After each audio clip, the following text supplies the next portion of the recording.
And to get ideas for that first car, some people might not know, you went and tore pages out of old car magazines and studied technical manuscripts, searching for ways to build your dream car on a tight budget.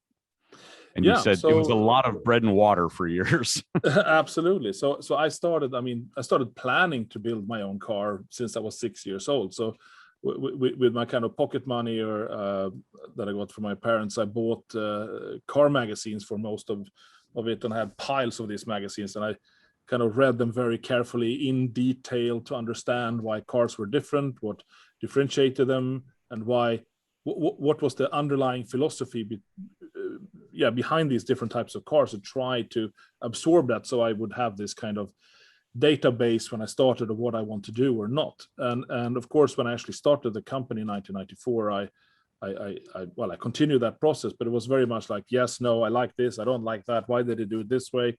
And all of them did it this way, but I think we can be in a completely different way, and so on. So I kind of used that methodology that I started as a young kid to figure out what I wanted my own car to be. And in a nutshell, I understood that it can't just be something similar to what's out there, because then the customers will buy what's out there with the brands they already know and trust. So it has to be somehow more interesting slash better performance slash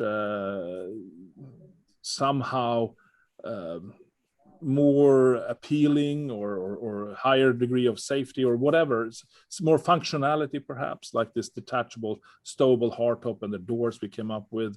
And I could also see that from a kind of chassis perspective, all the road going supercars at the time, this was before hypercars, of course, they had pretty simplistic chassis and suspension solutions. They had double wishbones and so on, but they were not very extreme if you compared it to a Formula car or something like that. So I felt, let's go more of this Formula car approach with very long, lightweight wishbones, less track width deviation, more control over the wheels, bigger bearings, just getting these fundamentals to a higher level and at a lower weight, in combination then with more power, better aerodynamics, better ergonomics, whatever we could do to stand out. And I think in the end we managed to do that. So